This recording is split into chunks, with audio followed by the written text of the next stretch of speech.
connection to Hebron started off with the Bible. Jewish, not Zionist. Even if you're not going with the Zionists. Look, there are people with a knitted head covering.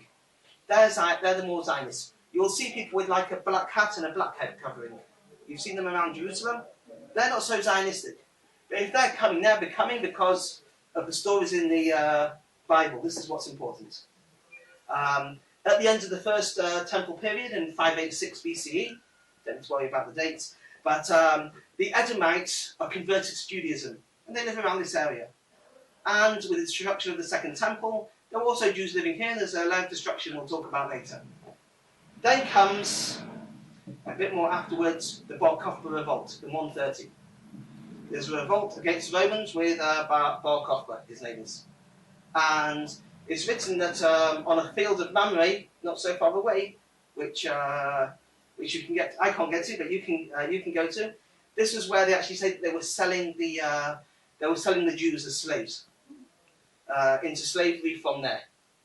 And with the course of history, we have the rise of Islam in 600, 590, but we won't get to with the dates. And actually, funnily enough, some Jews actually convert to Islam. The Palestinians that live in Hebron, they're almost all Muslims. There's Palestinian Christians, but most of the ones that live in Hebron are Muslim. But some of the Muslims were actually, some Jewish people decided, this is a new faith, let's try it out. So some of the actually early Muslims were actually Jewish. Just to put a little bit of a sting in the tail. So they live, a bit of fighting, they get on. 1099, the Crusaders come. They don't like the Jews or the Arabs. I know in Jerusalem, the Jews and the Arabs fight together against the Christians. They got on quite well. So for 100 years, the Kema Machpelah is a church. Next, the Muslims come, they win it back. Salah ad-Din, 1267, throws all the Jews out. They cannot go and worship in the Cave of Machpelah, or the Christians, in 1267. Just prior to that, just a little bit of something interesting. In about the 1100s, there was a famous rabbi called the Rambam. He was like one of the leading rabbis from Spain. And he actually came to Hebron. He wrote about it in his diary.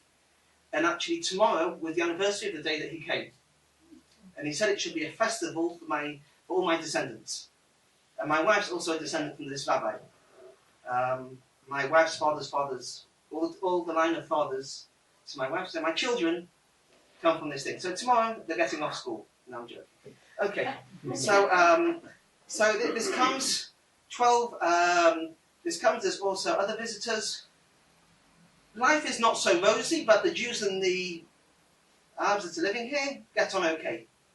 Come to the 18th, 19th century, they're getting on a lot better. There was a writing in one of the synagogue ledgers that they had to pay someone called the Black Rabbi. But they had to kind of pay someone not to attack them like the mafia.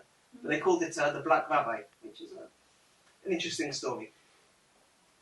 In fact, up to in the 19th century, they make a yeshiva, they make a Jewish college here. Why did they make it in Hebron? It was actually pretty good. The relationship between the Jews and the Muslims. You don't bring all your young men to study somewhere where there's going to be some sort of fight. You kind of pick apart where it's getting on pretty well. At weddings, the Jews used to throw the candy at the Muslim weddings. The Muslims used to celebrate, together. It wasn't so unusual. They had a chemist in this building over here. We'll talk about it later on, this actual building. They had a chemist living here. He used to treat Jew and Arabs together. No problems. Even in fact, when people had problems nursing, the Jewish children used to go to Muslim nurses and the other way around if they needed. It was a good relationship. Okay? Has anyone got any questions so far? Okay, sorry it's a bit historical. Okay? But I just kind of want you to understand the background. Comes 1929, or 1920s. There's riots in Jerusalem. The British have come. You're going to go boom. The British have come. Yeah. I'm British, so I can make fun of them. I'm okay. So the British come, and they decide to make the Mufti of Jerusalem, Al-Husseini. He wasn't a very nice man, in my opinion. And he got people wound up against the Jews. There were riots in the 1920s, in Jaffa, and other places. Hebron, everyone left alone. People got on. Comes 1929, the riots are starting to come. The Haganah, which was the precursor to the Israel Defense Forces. It wasn't an army. It was an illegal army at the time. But they said there's going to be something here, and the people living here said, we got on fine with our Muslim brothers and sisters here. If you come with your guns and this and that, it's gonna make a problem. They thought something was going to happen over the weekend. There was a man called Mr. Slonim, and he was in charge of the Anglo-Palestinian Bank. He was like the big bank.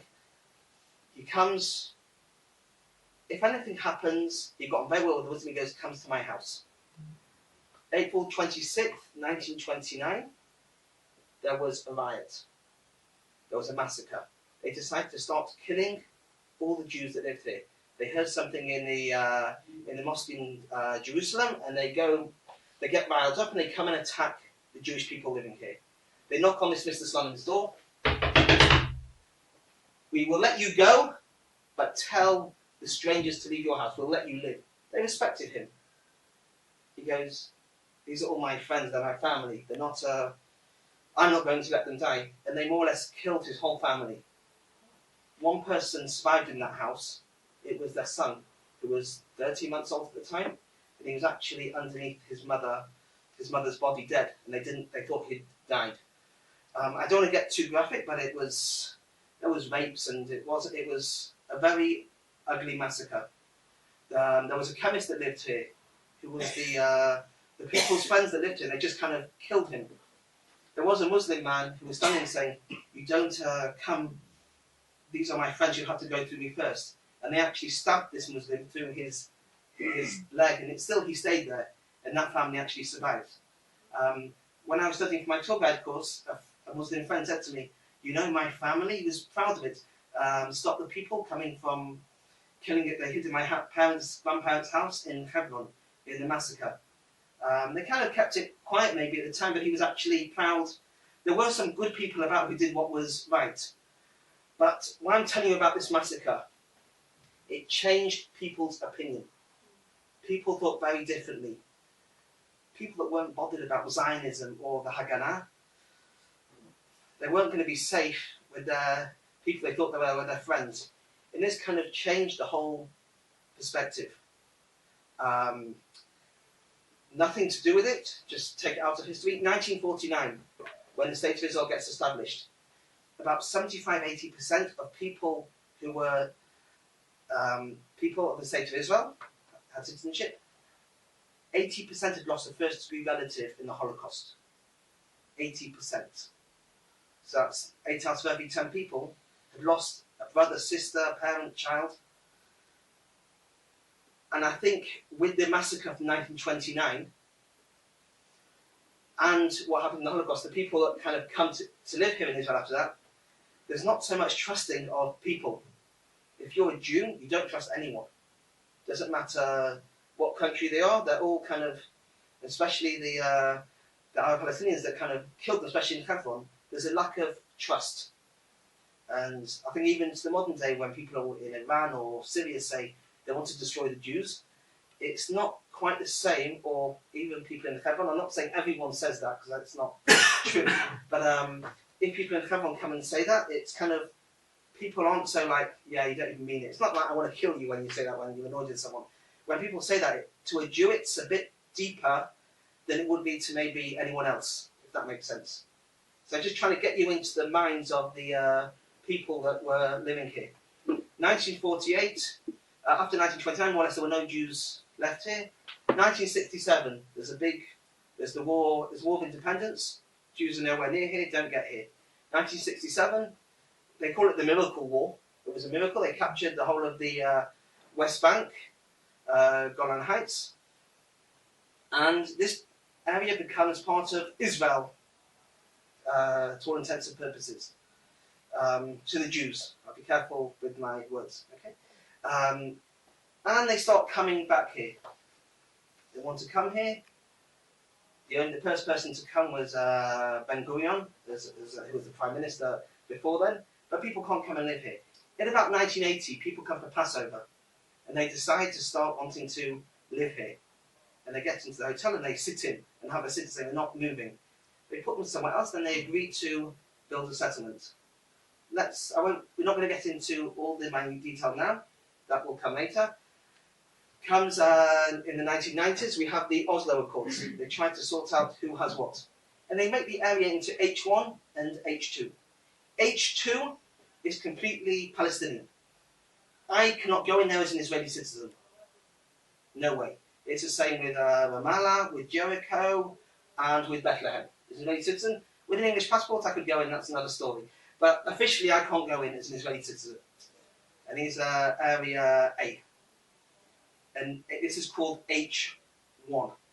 Okay? Then we have an area called H2, which is under Israeli control, part of which is this road here that we can walk along. Part of it was the road that you walked on, where you went today was H2.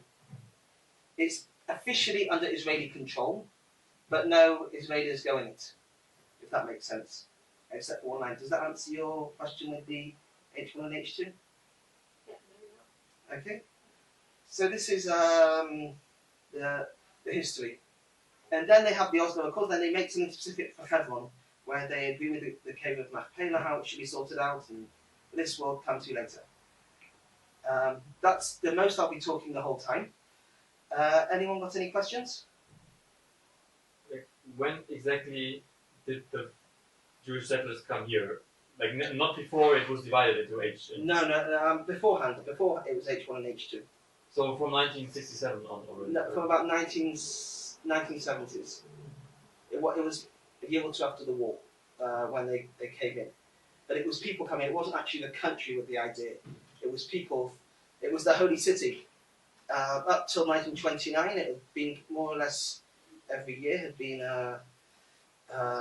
in the state had been Jewish people living here for at least maybe 2,000 years beforehand and prior to that. If there's one thing I want to try and get you across here, it starts with the Bible here. It starts with the Bible, the Jewish connection to Hebron, the Israeli connection to Hebron. And it kind of carries on. Up until the 1929 massacre, it was actually okay here for people. When you went to Hebron, it was, it's okay to go there. You know what I mean? You wouldn't have your mother worrying where you were going. Okay, it would be a nice place. Then after the massacre, this is where it becomes, this kind of gives a bad taste to people. And this is kind of where it begins to grow from the people come here and say, ideologically want to be here. This is where our forefathers are buried. This is the second most holy site for Jews. It's not logical to just wave goodbye to it. It's not. How can we not be here? And that period in the 20s before 1929, how did it get stirred up? Can you say that again? There was a man called Al-Husseini, who was he became the British. He was actually a Jewish person called Herbert Samuel. He became the Mufti of Jerusalem. He became in charge of Jerusalem. Because Herbert Samuel was Jewish, they decided to he was a little bit nervous trying to make it look, if he looked too Jewish or something, it wasn't good. So he made this man like the Mufti, he gave him an accelerated position. The Mufti of Jerusalem actually met with Hitler, if you're looking at his political ties. He kind of wound people up to kind of attack the Jews. But he was Jewish. Al-Husseini, no. Oh. He's a Mufti, he's a Muslim. And in fact, just as a digression in history, because he started this war, and there was lots of fighting, a lot of the Arab leaders either got put in prison, or they went to another country, they got themselves into trouble. And actually, when it came to the 1948 Independence War, the Arabs were paying their beating. The best leaders who actually had been fighting for 10 years, they'd either died or they'd been put in prison or they'd been kind of sidelined. So when it came to war of independence, they didn't have a strong leader. That's how history sees it, from what I've read.